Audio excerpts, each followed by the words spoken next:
Welcome back to this latest episode of Japan's Top Business Interviews. I'm your host, Dr. Greg Story, the president of Delegation Exchange Japan. And my special guest today is a very old friend of mine, Ross Rowbury. Ross, welcome to the show. Thanks very much, Greg. Thank you. So, Ross, can you tell us a little bit about how long you've been in Japan, how you got to Japan, some of the different industries you've worked in Japan, and what you're doing today?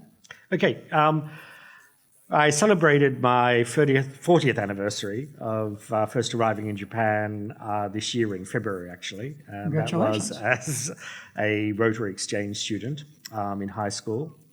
Following that, and upon leaving university, I came back to Japan for my first job, which was in the finance industry, in banking and securities. And I worked at a large Japanese broker for, I think it was about 9 years, and then worked at a couple of foreign brokers before I decided that I had this wonderful idea that I would go out and start my own IR company. And so I left the industry and decided to become an entrepreneur. After about 3 months of basically doing nothing except having a good time, it became evident that it would be nice to have a constant income again. And so actually I ended up coming to the PR industry and using my background in finance to do financial PR. And now I'm running a PR company in Japan.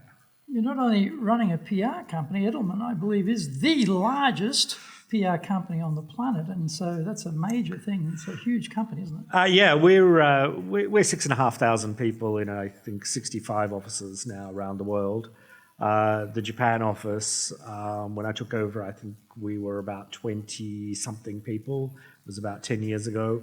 Now we're over 80, and I think that makes us the largest foreign PR company here in Japan. So it's been a good ride. It's been 10 years or a decade of some really fast growth for the business here.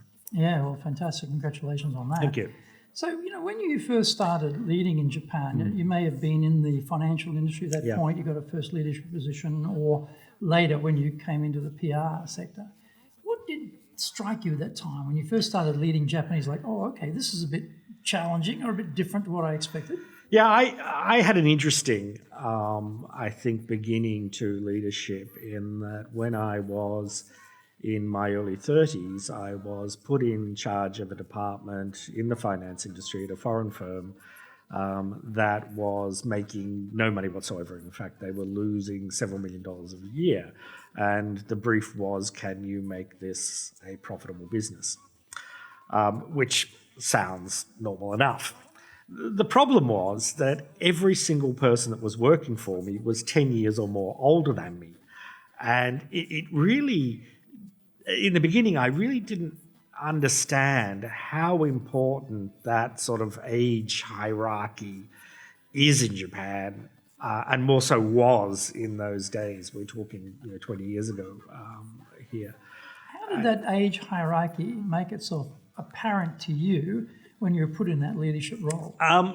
There were challenges to everything that you did, and I think if you were older than the other employees, there would be a natural assumption that you were that you knew the business better, that you were more qualified to make those decisions.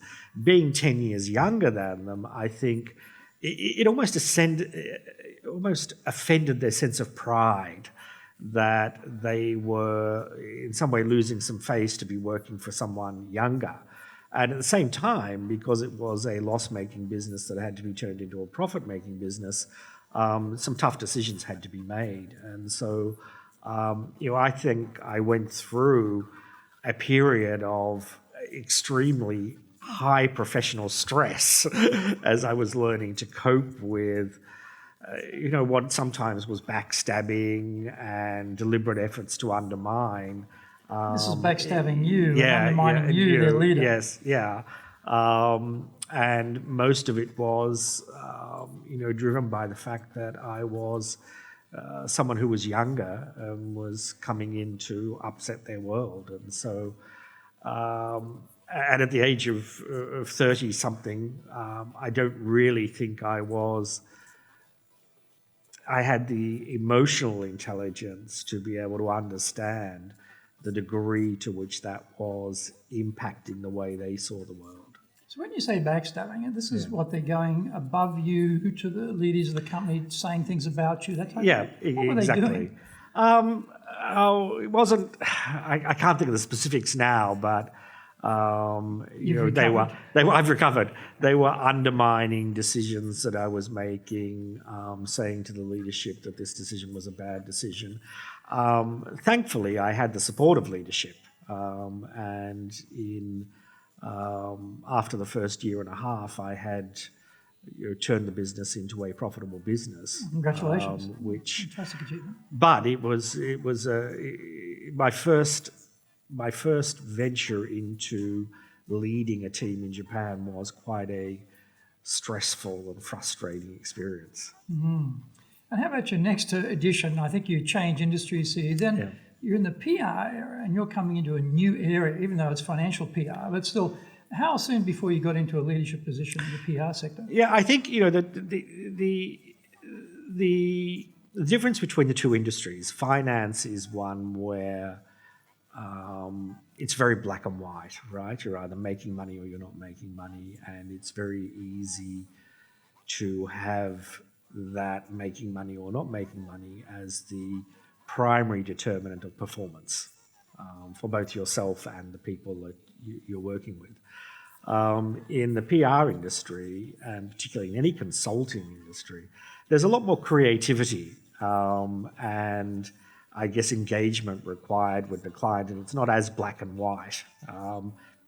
In the PR industry, of course, we come up with brilliant solutions for our clients' issues, but the client may not always be in a position to be able to take that advice 100%, and so therefore things have to be changed and developed. And I think for me, perhaps the more creative side of the industry was an easier industry to express those leadership skills, because I found it quite natural coming to me in terms of the way that you worked with clients, and the ability to gain respect from the people that you're working with through the work was, I think, a much easier task than what I found it to be in finance. So they appreciated your clarity around the issue with the client, or your creativity around solutions that maybe they hadn't thought of, and so they could see, oh, this guy, he's got a better view of this than we have. It's easy to follow him. Is that how it sort of went? I think so. I found it. I was a bit older, so perhaps also the age hierarchy thing was not as much of an issue. And so there was more of what I'll call that natural respect that comes from being older than the team, or the oldest member of the team, that also came in there. But yeah, definitely, I think there was, it was easier to show leadership from the front because of the ability I had to be able to do the work in terms of that consulting work and creativity. Mm. And so here you are, you go from 10 years ago, 20 people or so at Edelman. Today you've got 80. Massive growth, and particularly I think that growth has come very quickly in the last few years. Yes.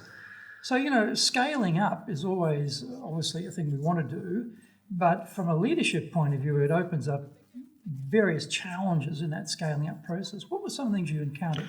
Yeah, I think I always refer to the organisation as a living thing, and depending where that living thing happens to be in its growth cycle, you have to feed it something different. At one stage it'll be okay with baby food, and then at another stage it wants hamburgers and junk food, and at another stage it needs something that's a little bit more nourishing.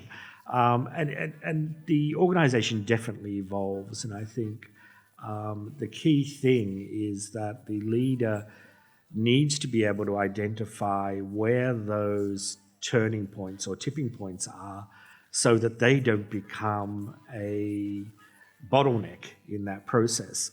In our early days, I was part of every single pitch we did. I'd sit in the room with the guys and we would hammer out what the creative concept was and how we would attack this particular issue, and I would go and present in the pitch. And at one point, it sort of struck me that I was beginning to become a bottleneck because we were not being able to spend as long on those pitches as what we should be because I had so many that I had to be part of. And so at one stage, I just said, okay, I'm not going to be part of these pitches anymore, and took a step back. And we lost 15 pitches in a row. And by pitch number 8, I'm sitting there thinking, oh God, we lost another one. I've got to step in. No, I can't step in. I can't step in. And there was this constant sort of battle going on inside me as to whether I should be stepping in or just sticking to my guns and staying out. And in the end, I ended up staying out. And I think while it did take some time, the team ended up being stronger as a result of that. Nowadays they rarely invite me to a pitch, which is the other way. So I think you constantly need to be looking at the organisation, the needs of the organisation, and the growth and development needs of the people in the organisation, and taking that constant sort of what can I call it, delegation type process. We're just going through it again right now, where at 80 people, I find I just can't have enough information about the business in order to make the decisions that I was making, and so we're going through a process now of installing a COO who will take off a lot of the operational decisions that I've been making. Because we're at that stage now where it's just, once again, you become the bottleneck, and that causes frustrations through the organisation. So I think one of the learnings was, to make sure you don't become a bottleneck. The other one is, and I remember when I came, before I was president at Edelman, I was COO at Pratt, and I thought that was a tough job. But being a COO and being a CEO or a president are vastly different things, right? As COO, you've still got someone who's going to support you and make the final decision and help you out. And so when I took over this business, I can remember after about 6 months or so, I went out for lunch with my old boss, who was the CEO of Pratt, and he sort of said, "How are you going?" And I said, "Oh, yeah, it's going okay." And he said, "What's the most difficult thing?" And I remember replying to him, I said, "Well, I'm asked to make so many decisions every day, from stuff that really matters to stupid stuff like what colour rubbish bins should we have." I said, in most cases, I feel like I only have about 30% of the necessary information to make me comfortable to make that decision. And he looked at me and he said, "Wow, you're lucky. I got by on 20%. And so I think that's the other thing. You never have enough information to make you fully comfortable with a decision, and yet you've got to make the decisions. And so over time, I think you become better at that gut feeling type thing. And the third thing is, the more the business grows, the less information you actually get about what's going on internally. But as the business grows and the presence of the business grows in the marketplace, the more information you get about what's going on externally. So you become a real expert about what's going on in the marketplace and what's going on in the world.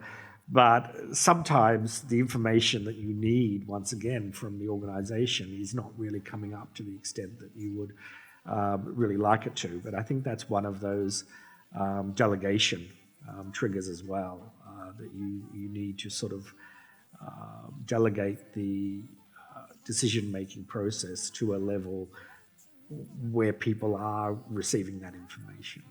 Are you doing business with Japan? Do you really know how things work? Japan Business Mastery provides the answers. Do you have the right networks and know how to create them? Do you know how to get on the same wavelength with Japanese buyers? Do you know what being trustworthy looks like from the Japanese perspective? Japan Business Mastery is based on more than 30 years' experience in Japan and will become your go-to guide. Want to succeed in Japan?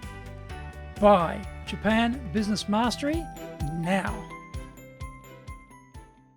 And you also, in the past, in our discussions, you've talked about how the globally the business is actually evolving and shifting, even changing, the calibration of what you actually even do. So you start bringing in a completely different type of human being into the mix that wasn't there before. So what have been some of the struggles and challenges of trying to simulate that part of the new part of the business? Yeah, so to put that simply, when I was starting out in PR, and to put it very simplistically, someone would say, can you get this pen in the newspaper? And you'd say, oh yeah, Greg Story over at the Financial Times, I know him, he loves pens. And so I'd ring Greg and say, hey Greg, he'd say, oh yeah, I'd really like to write that story, but I just wrote about pens last week. And then you think, okay, fine, well, there's Mr. Takahashi over at the Nikkei, his wife likes pens. And then you would talk to them and you get in, and a story about this pen would appear in the newspaper, and people would read it and they'd go out and buy the pen. Job done. It's now, of course, much more complex. People don't read the newspaper for a start. And if they do read the newspaper, they're not going to spend time reading a long article about pens. And so the first trick is, how do you grab people's attention? And even once you've got their attention, in 3 seconds, they're going to be sort of moving on to something else. And so you have to create a very strong narrative or storyline that makes them almost instantaneously understand why it's relevant or important to them, or they're just not going to stay there with you. And then you have to go turn it into what we call amplification, which is an event or getting in the newspaper or magazine or social media or some sort of amplification like that. So it's a much more complex process. And it requires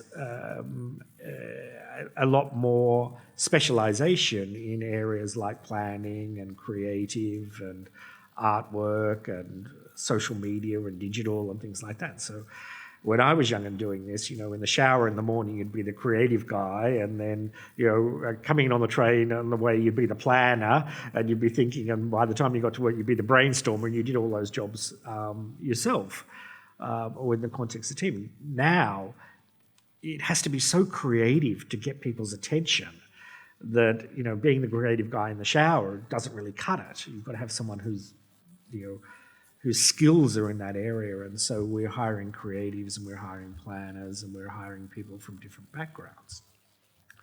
This presents a couple of issues. The first one is, and this was really surprising to me, to be honest, this was really surprising.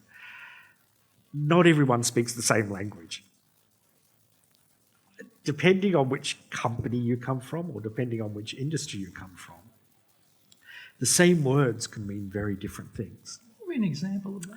Well, we I think still, even now, have maybe 3 to 4 definitions of project manager.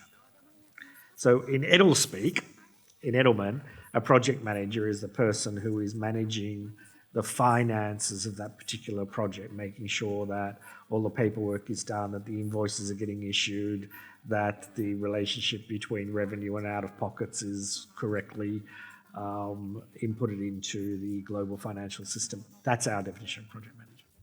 If you come from an ad agency background, then a project manager is more someone who oversees the whole project and might be looking to work out how you do the particular event or how you do things. And then other ones, project manager means a resource manager who's sort of deciding which resources are going to be allocated to that.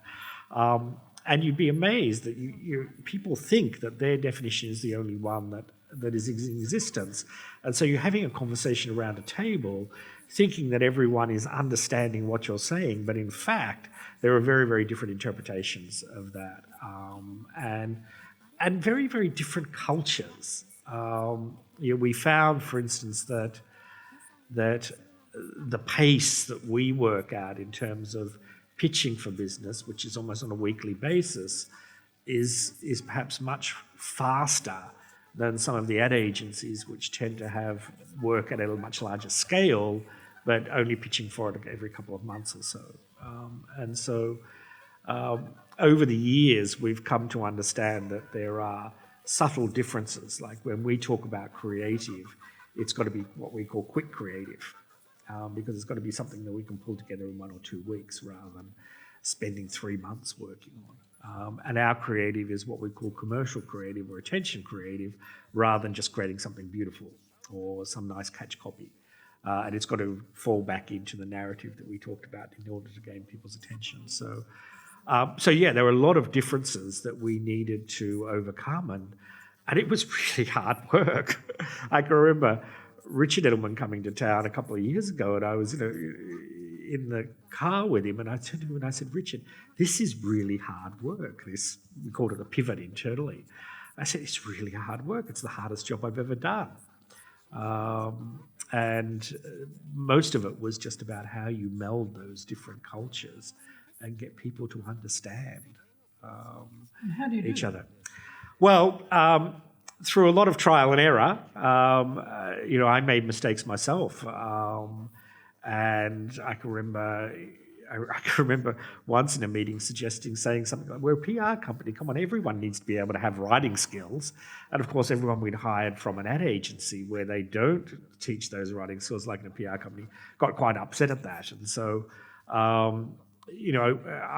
made a deliberate process whenever I made a mistake like that of standing up in front of everyone and apologising and making the point that... How did you know you'd made a mistake?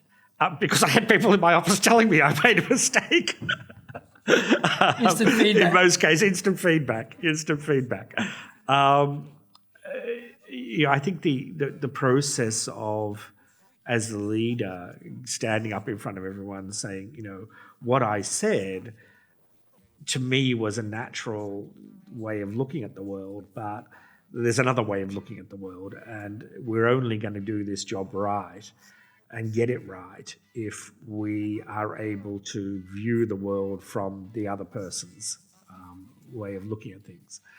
And just trying to understand the creatives, people who are creative can take a very different view of the world. And I can remember when I was in finance, we always used to wear long sleeve shirts and ties and jackets. And I was looking out, and a couple of our creatives went and they had some wild haircuts, and one was in a pair of shorts, and one was wearing flip flops and all sorts of things like that. And I was sitting there thinking, I've become very tolerant. But I think it's a lot about embracing that diversity, finding ways to get people to speak that common language, and you can't force that. It needs to be through a process of really intense discussions. There's a book called Fierce Discussions, Fierce Conversations, and it talks about the fact that in some cases it's just about having those conversations over and over again, and over time you are enabled to get to a point where those 3 different definitions of product manager have actually melded into something that's unique for us, and that's where we want to be. What about generationally too? Because I think you probably have a reasonable young crew in your 80 people, and so managing different age demographics, have you found much of a challenge in that area? So the other day, one of my junior staff asked me if I was a fan of the Beatles when I was younger, and I had to sort of show them the math and say that was my parents' generation, not my generation. But in our industry, because of the digitalization of what we do, because of the increase in social media platforms, it doesn't really matter which generation you come from. there is ample space for you to make a great contribution to the discussion or the solution. And I think we, as a culture, have that. I remember years ago we did some work. Paul Allen, the co-founder of Microsoft, who's passed on now, had discovered the Japanese battleship Musashi lying on the floor of the ocean off the Philippine coast. And I got a call at 5 a.m. in the morning and said that they, wanted to help amplify this. And so we took on the work. We flew someone over to stay on his yacht and did everything. And we engaged and got NHK to do programs. There was a lot of media coverage. And this was the 70th anniversary of the war, so it was quite a big piece of news. And it was coming to a closing, and they were going to move off and go and find their next wreck. And we had, how do we get closure on this? And I'm sitting there as the old guy, and I'm saying, listen, we've got to have him and the captain of the ship come to Tokyo, do a press conference, and we'll have a few veterans of people that built the ship or are on the ship, and we'll do it that way, and that'll be the way that we'll close it off. And some of the young ones said, no, we need to have a live stream. And I was sitting there and I said, no, a press conference with real people there. Who's going to watch a live stream of some guys in suits with lights at the bottom of the ocean, showing very small parts of the ship? Anyway, I got outvoted and we did the live stream. And so we had a group of divers dive down, and they were basically showing parts of the ship for an hour on this live stream. We had 500,000 viewers at this live stream. I mean, the press conference, we would have got maybe 100, the media, admittedly the reach, but NHK borrowed from the live stream. And so it's just an illustration of, being the guy who has the most experience in the room doesn't necessarily mean you're the guy who has the best idea in our industry. And so that generational thing, I think, is perhaps a little bit alleviated. But where it shows the most, I think, is in expectations.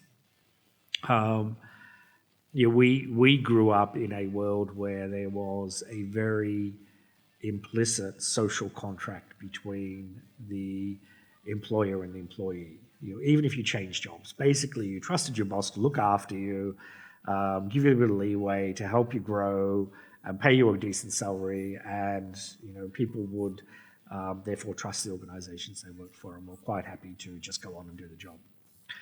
That doesn't exist anymore, particularly for a lot of the young people. In Japan too? In Japan too, definitely. And I think there is a lot of anger amongst young people, not referring necessarily to Greta Thunberg, but I think young people at the moment are in a we grew up in a world that was ordered, right, and had some sense of order to it. Young kids today grew up in a world that has no order to it, and it's just a flood of information, and you see the ugly side of everything. At least us living in that world, we can throw back to the days of order. The young kids don't, and so there is a much greater that social contract doesn't exist.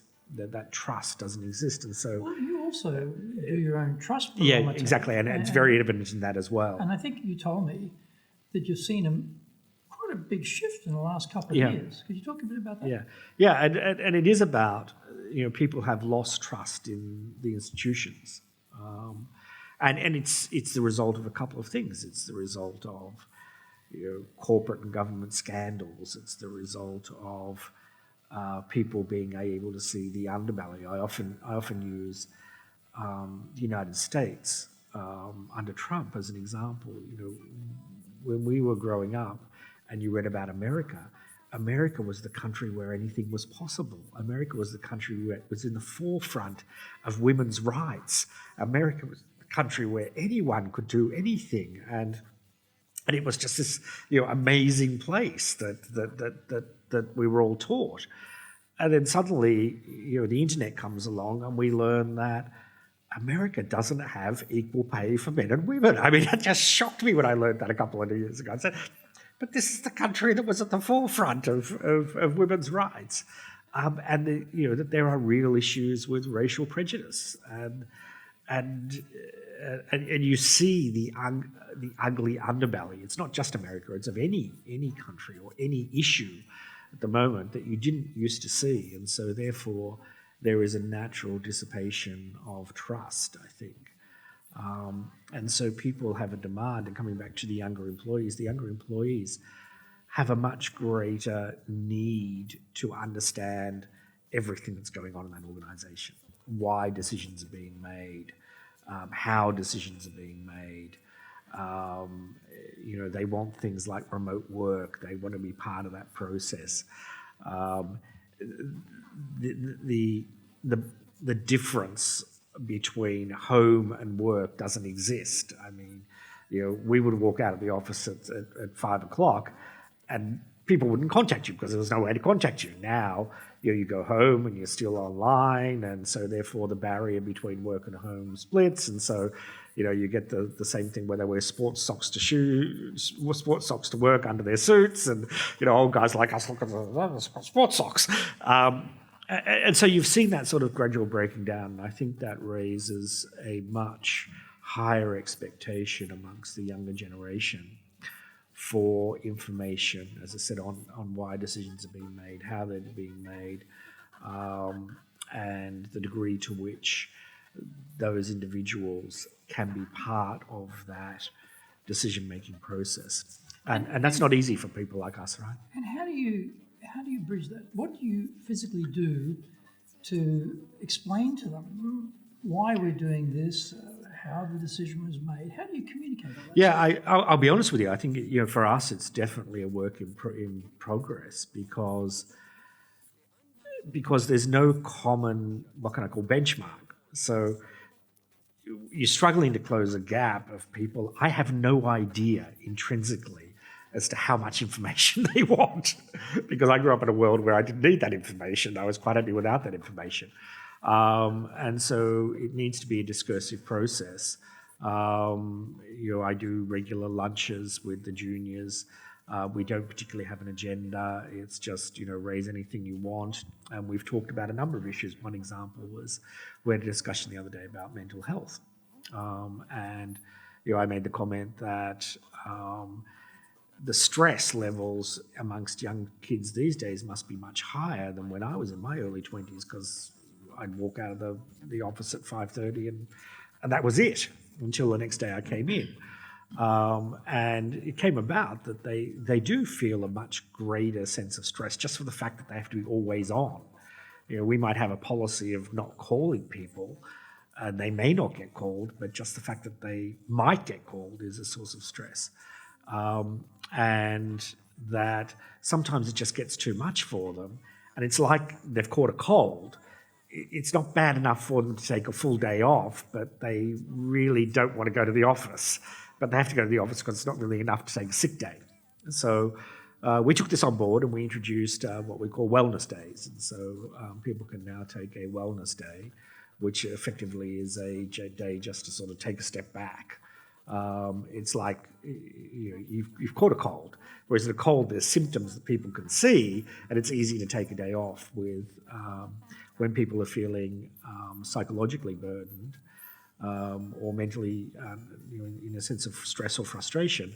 It's not easy for them to take that day off unless you have something like a wellness day, because the symptoms aren't as evident to people around them. So by having these discussions with the juniors and people, and making sure that you pick up on those things and instigate them relatively quickly, I think is the way to sort of bring them in and give them some participation in the way that the company is reflecting.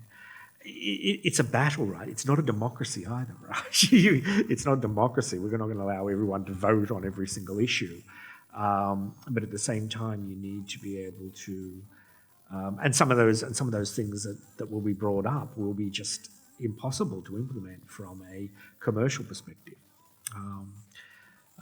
But there is, I think it first starts with the recognition that there is that demand for that, and then figuring out the way, and it will be different, I think, for every leader and different for every company and different for industries as to how they go forward and implement that.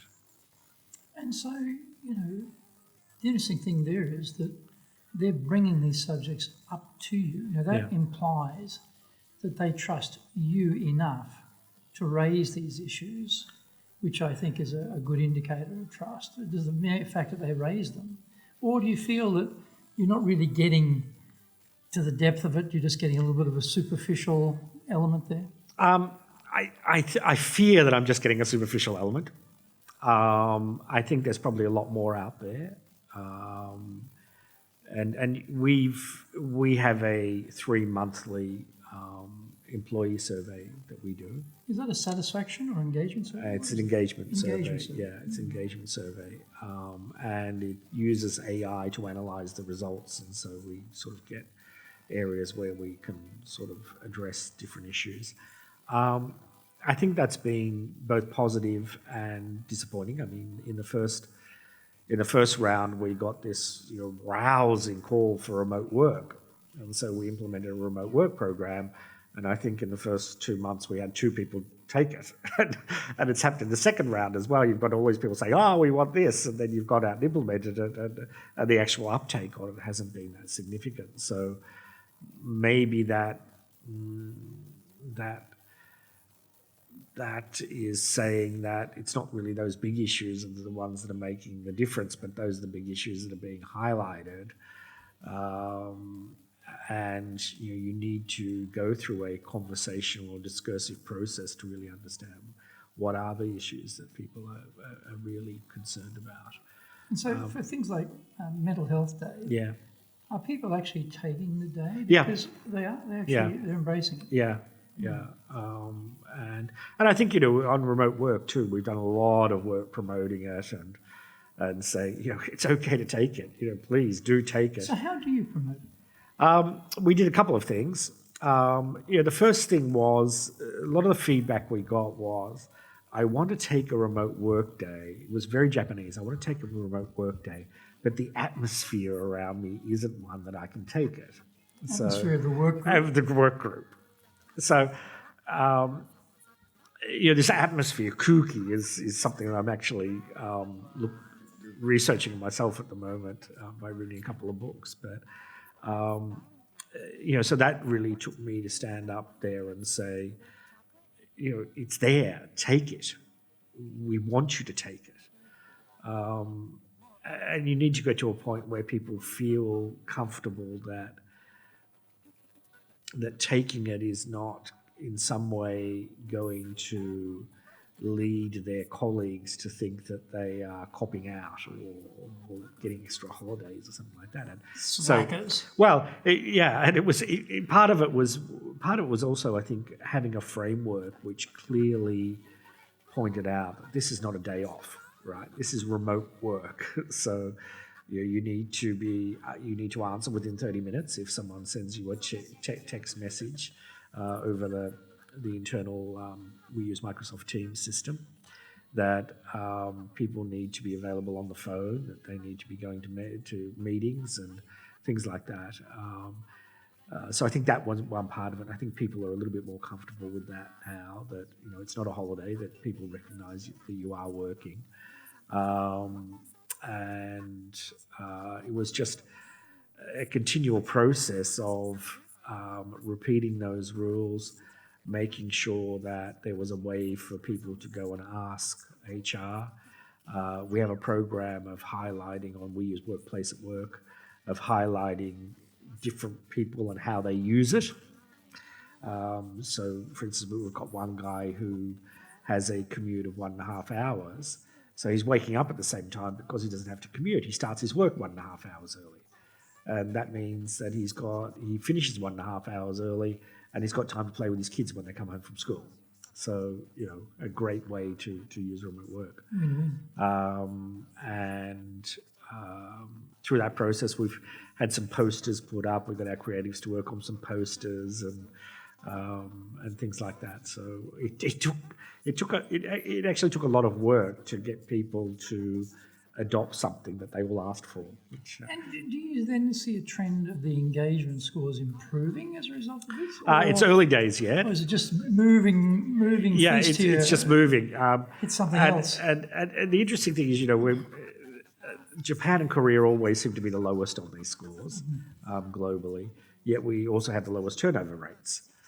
And does America headquarters get that? I don't think so. I get sort of, beaten up by my boss quite often saying, you're the lowest scores amongst 65 officers. And I know that's the case. We've talked a lot about this, that in these surveys, Japan tends to rank very, very lowly. And in our trust barometer, actually, we have, and also knowing some work by, I think you might have interviewed Dom Carter. Dom Carter did some work. Yes. And it's about a 1.3 difference. So a 5 in Japan is a 7 or an 8 in the US. And it's a 9 or a 10 in India. In India, or Brazil exactly. Or something, in Brazil or something. So I do think there are some cultural differences in this. It's really hard to get head office to understand those, and I know that's something that a lot of people working in businesses in Japan struggle with. But I think we need to still be dedicated to the process and try and move that needle at least, even though it may be in the lowest, that it's slowly moving upwards within the context of that low. Do you do any sort of comparison across Japan? Because, as you say, culturally, on a scale of 1 to 5, Japanese think 3 is a good score, which just murders you in any sort of engagement surveys.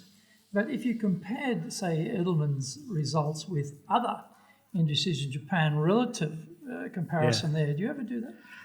No, I haven't. And unfortunately, while the particular service we use for these surveys is extremely good and can cut the data in many, many different ways, that's one way it can't cut it. Oh.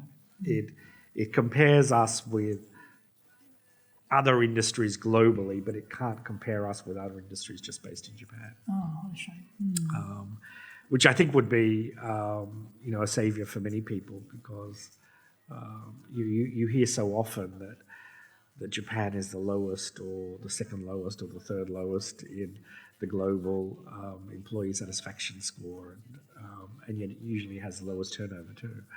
And you've got someone sitting in a foreign country extrapolating out what that actually means and telling people like you and me that we've got to get our act together and improve those scores somehow, Yeah. So one of the elements of innovation, of course, is to be engaged to the point that you actually care enough to want things to get better. So if we sort of just put the engagement scores aside for the moment and think about how do you get creativity, innovation going in the team? Now you've got, as I say, you've got more creatives coming into the team from outside than you had before, but just not talking about that group specifically, but just generally speaking across the board, how do you get more innovation, more creativity out of the whole team? Yeah, and in fact, when we started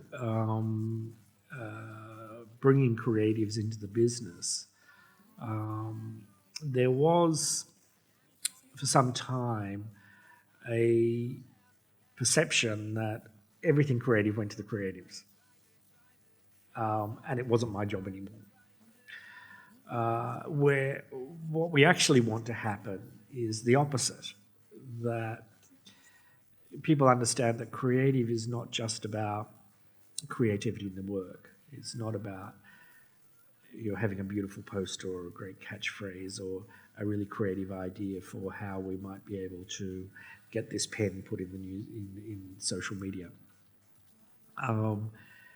It's creativity about process. It's creativity about the way we do things. It's creativity on a broad scale, and that everyone needs to be responsible for that creativity. And how do you communicate that so that people understand? I have not actually been relieved of my contribution from the creative, innovative area just because a whole bunch of, flip-flop, short-wearing, raggedy haircut types that run around the office, and now I still have my role. How do you actually get people to understand that? I think it's two parts. And I think this is the same for any sort of communications. Maybe it's three parts. You first of all have to highlight the urgency or the emergency, right? People generally won't change unless they believe that there is an urgent or some present danger that means that change is necessary. And it's how you articulate that. And for us, it is really the fact that the world is changing. The major distribution channel for our industry, the media, has gone through such significant disruption the world over, including Japan, that our business is just not the same as what it was 10 years ago. And so there's a sense of urgency that we need to be thinking about different ways of engaging with the media and getting that creativity. So it's that part. It's then repeating the message.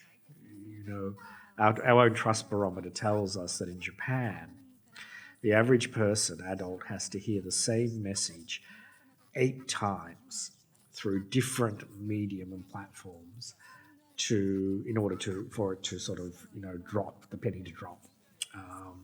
The only place that's higher is the UK, which is 8 to 10 times. So it is,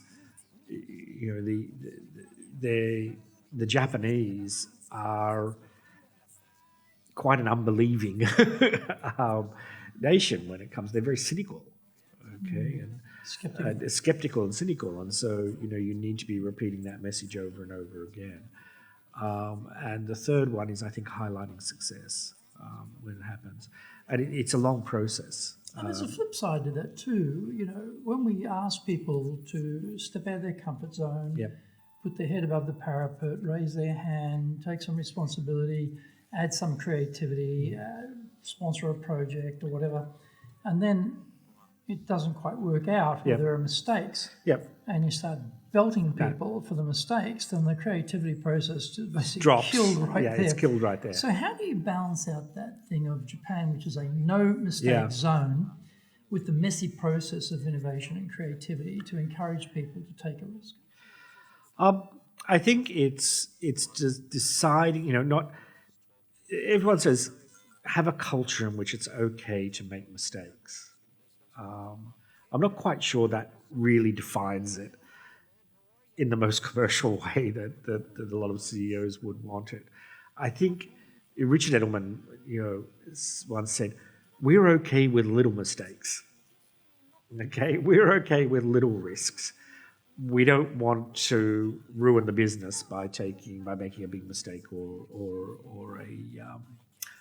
taking a big risk." And so I think it's about defining those parameters of risk. These days, a relatively small mistake can actually result in quite a significant impact to the business. And so I'm not quite sure that in these days, with the internet and communications as fast as what they are, that saying, it's okay to go out and make mistakes is exactly the right message. I think it needs to be refined a little bit more with some parameters around, what sort of mistakes it's okay to make and what sort of mistakes it's okay not to make. And in our case, for instance,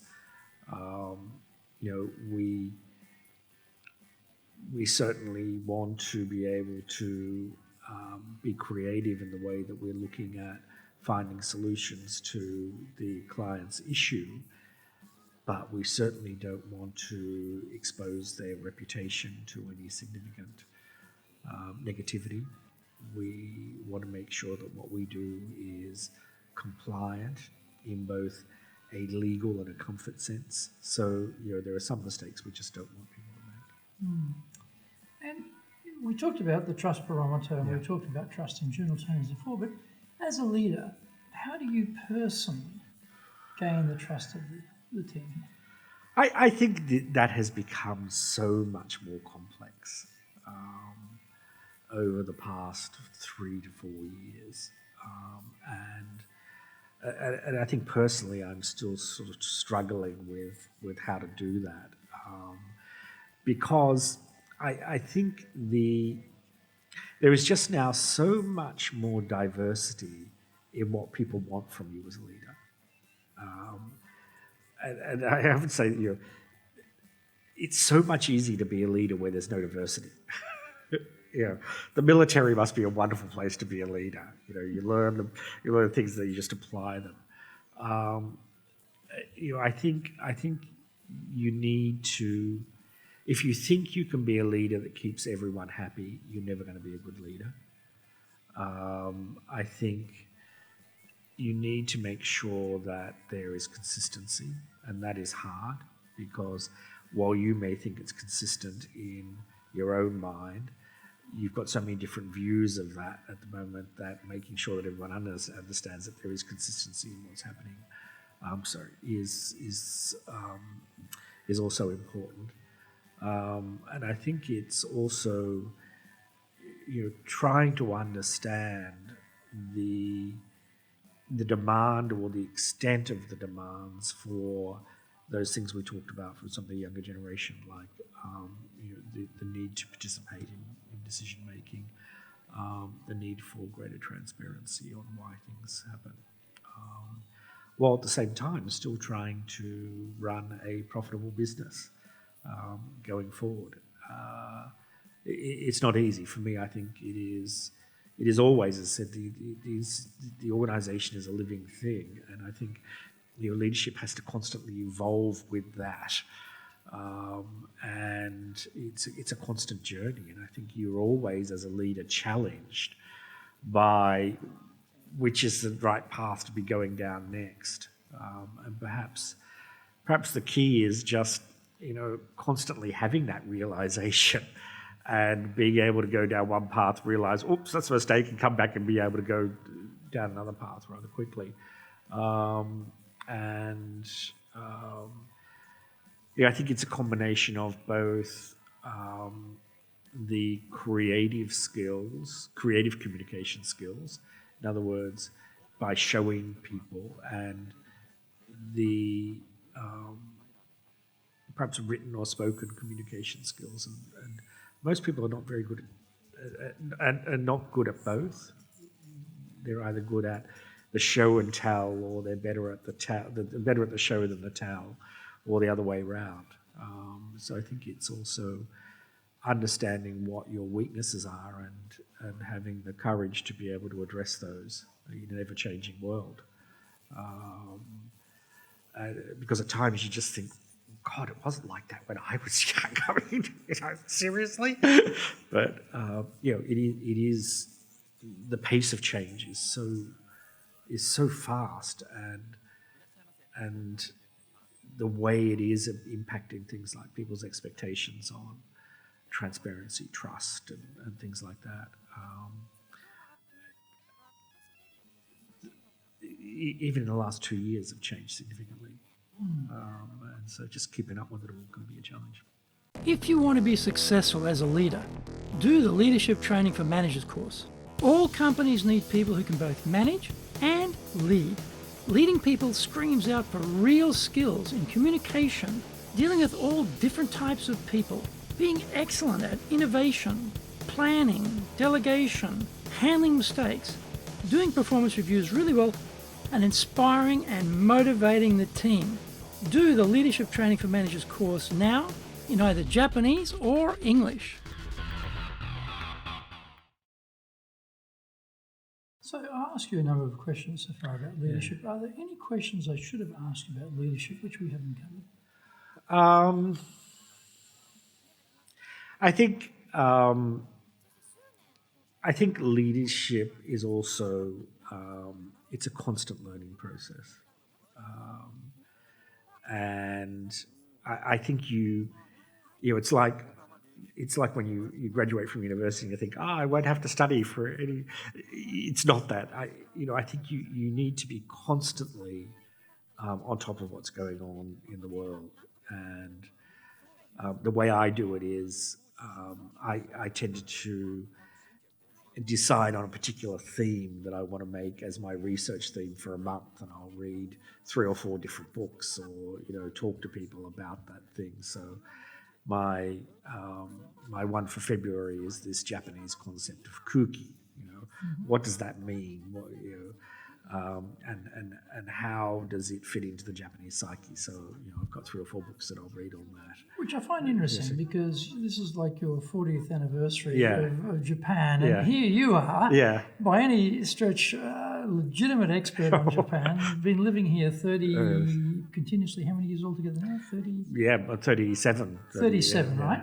And yet, you are going out and reading 4 books on Kuki to understand the atmospherics of the Japanese point of view. I think that's remarkable. Yeah, well, I think, you just come along, wow, that's really something that's quite interesting. And I was reading the book this morning, and it was saying that, Kuki is an intangible thing, right?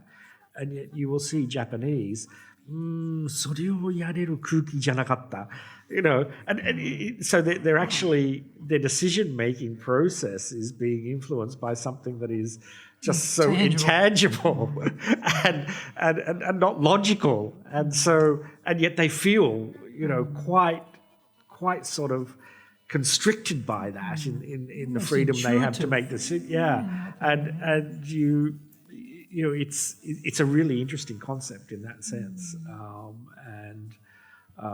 That's what I mean, I think, in leadership. You might think you understand the concept of Kuki after 37 years, but, you started reading one book yesterday over the weekend, and already I've learned something, that was, wow, yeah, that's true. That probably I knew, but it just helps sort of solidify it. So I think, that constant learning process and curiosity about the world around you is something. It's certainly something that's essential for our business in PR, but I think it's also something that is becoming more and more essential of leadership. What else? What else? If there is anything else, what else? I haven't talked about. I think there could be multiple things. I think in the Japanese context, there's the question of. So I think that there is a very different leadership style for Japan, or a very different management style, than in the West. And as the leader of a Western business in Japan, what's the ratio there?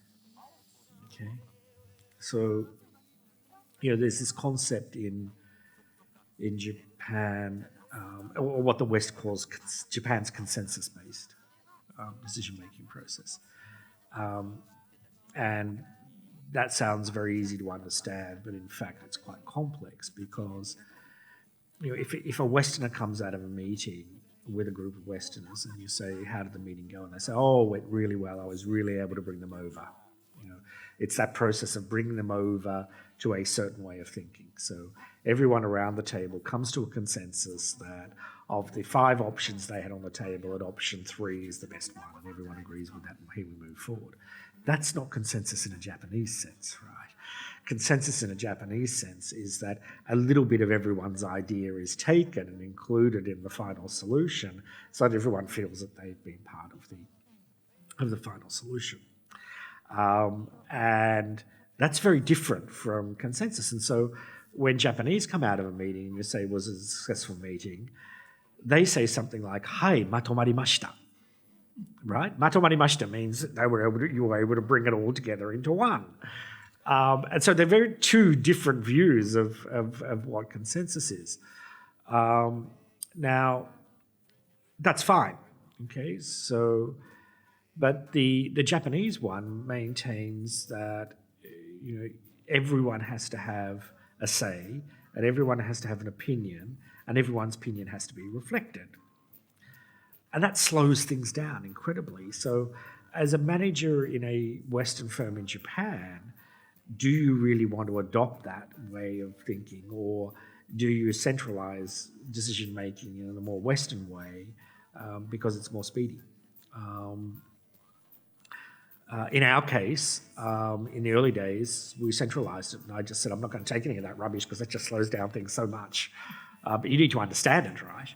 But I think now we've got to the number of people we are, And coupled with this sort of generational thing about wanting to have more input into the process, I think organisationally we are getting more and more demand, to have a say in that process. So your company is becoming more Japanese. It's becoming more Japanese, and So I think, and there are many different examples of that, right? Does that sort of start when you get to like 50 people or 60? Did you notice that it was like at a certain mass point, does the sort of needle move? It's an interesting question. I've actually never thought about it, but if I were to just off the top of my head answer that, I think it's probably 70 people. Right. And that's the same number that it becomes difficult for you to understand everything that's going on. You can't actually see everything that's going on, and communication becomes a lot more difficult because not everyone's there to hear what you're saying at all time. So yeah, maybe it's about 70 people, and so maybe when you get to 60 people, you actually build another company rather than sort of go over that number. So it's, if you think about it, say someone's going to be posted to Japan, they're usually a 3 to 5 year posting, and they don't know Japan, and they're going to come here. In addition to the things that we've talked about, what would be some advice you'd give that newbie to Japan? So there are two pieces of advice I always give to newbies to Japan. And one is quite simple, that in Japan, you can do anything. It's just that it will end up taking twice as much time and end up costing you twice as much money. So don't get frustrated. I see so many people that have come from other parts of Asia in many cases, and Japan is just so slow, and they get really, really frustrated. But it just gets done so much better in the end. It's just whether you spend time fixing it up after you've done it, or whether you spend it at the front end. But it does become a big frustration for some people. And I think in Japan, if you're someone who's used to being in control and you're that sort of manager, you're probably going to have a real hard time in Japan, because most of it's not black or white. It's some funny grey colour that might appeal to be white sometimes and black others. But if you're not someone who can just roll with the punches and understand the grey, then generally, from my experience, I see that those people have a hard time and they tend to sort of want to go back home after a year. The second one is, and this was said to me by a very famous Japanese CEO at the time when I was in my 20s, and he said to me, "Ross, if you want to be successful in business in Japan, you must always remember the 3 Ps." And I said, "Well, what are the 3 Ps?" And he said, "It's patience, persistence, and politeness. That you need to be patient, but you need to be persistent." I think one thing a lot of Western managers don't get about Japan is it's okay to make the ask, okay? And even to a greater extent than it is in some Western societies, Japan has this concept of onegai shimasu, right? Onegai shimasu is said how many times a day by the average Japanese. It's okay to make the ask. And some Westerns feel uncomfortable about making the ask. But I think in Japan, they'll just say no. And then you ask them again. And they might say no, but it's a very rare Japanese that will say no to you 3 times. And so that persistence, I think, is also a very good rule. It's okay to make the ask. I've been amazed at, I remember my father-in-law saying to me years ago, keep every single name card you ever exchange, because even 10 years later, you can ring up that person and say, "Hey, we exchanged name cards 10 years ago. Can I come over and ask you for a piece of advice?" And that person will acquiesce to that. I'm thinking, wow, really? It does happen. It does happen. And so, yeah, persistence, and then obviously politeness, I think, is really important. While you're trying to be patient and trying to be persistent, don't lose the politeness. They're the two things that I always say to newbies. There are countless other things. Never tell any of your employees it's their responsibility, because that means something totally different in Japan. What does it mean? Well, I think in our construct, that's your responsibility. Is particularly if they use it in, they've learned some Japanese and they say "anata no sekinin desu." I mean that to a Japanese just means that, if anything were to go wrong, then it's harakiri. That is the worst thing you could ever say to someone. It's ritual suicide for you. Yeah, it just makes them shrink into this sort of little scared, like the kangaroos in the headlights back at home. The correct way to say that in Japanese is to say "omakase shimasu," "ichi ni shimasu." I'll leave it up to you, rather than using that word responsibility, because that tends to scare people. And there are a lot of sort of turns of phrase like that we all sort of learn, in our early days. That "can I have a word with you" is not actually "chotto hanashi ga aru ndakedo," because that actually scares and terrifies people. I'm going to get fired. Yes, exactly. "Chotto soudan ga aru n desu kedo," and all these. Yes, I'd like to consult with you. All these little things. Once again, I think it's roll with the punches. It is a very, very different culture. I think, I don't know whether you'd agree with me, but I've been here doing this so long in this culture now, I doubt I could be a manager or a leader in Australia. I think it's so different. It's so different that I think I would struggle. People would be saying, "God, make a decision." I don't know. I think it would just be a terrifying experience.